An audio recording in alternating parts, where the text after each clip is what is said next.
Hello বন্ধুরা, শুভ দুপুর। তো চলে আসলাম আবার ছোট্ট একটা রান্নাবান্না ভিডিও নিয়ে।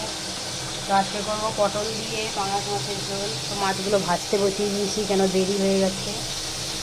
আর এদিকে হচ্ছে কুমড়ো ভাজা, কালো জিরা ফোড়ন দিয়ে পেঁয়াজ দিয়ে। পেঁয়াজটা এখনও দিইনি, পরে দেবো।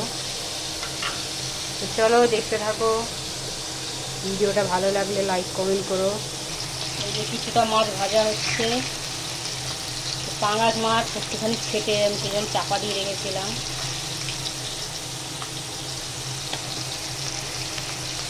আর এখানে কুমড়ো ভাজাটা হচ্ছে,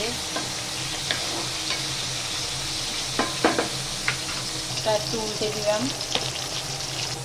কিছুটা ভাজা হয়ে গেছে, তুলে নিয়েছি, আর কিছুটা দিয়ে দিলাম। এদিকে কুমড়ো ভাজাটা হচ্ছে, নুন হলুদ দিয়ে দিয়েছি।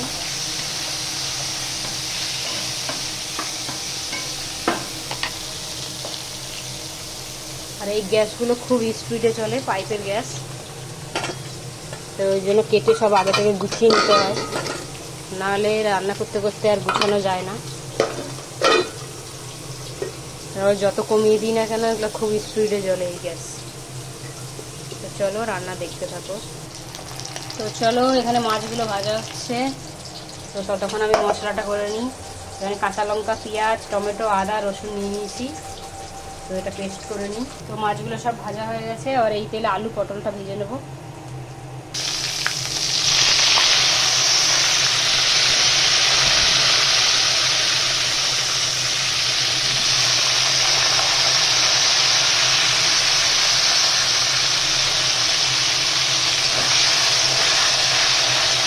আলু আর পটলটা ভাজা ভাজা হোক, ততক্ষণ মশলাটা করে নিই। তো আলু পটলগুলো ভাজা হয়ে গেছে, এবার তুলে নেব। তো এখানে আমার কুমড়ো ভাজাটাও হয়ে গেছে। এখানে এক্সট্রা করে আর কোনো তেল দিইনি, ওই তেলেই সাদা জিরে তেজপাতা ফোড়নে দিয়ে দিয়েছি। এবার কুচিয়ে রাখা পেঁয়াজ দিয়ে দেবো। আলু পটলগুলো তুলে নিয়েছি, ভাজা হয়ে গেছে।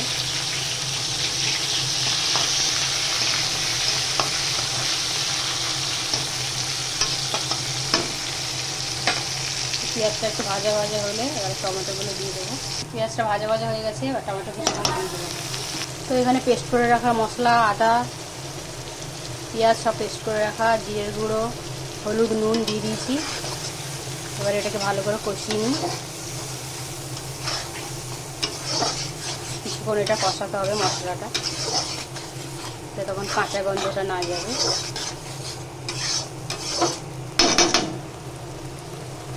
তো এখানে কুমড়ো ভাজাটা হয়ে গেছে, নামিয়ে নিয়েছি।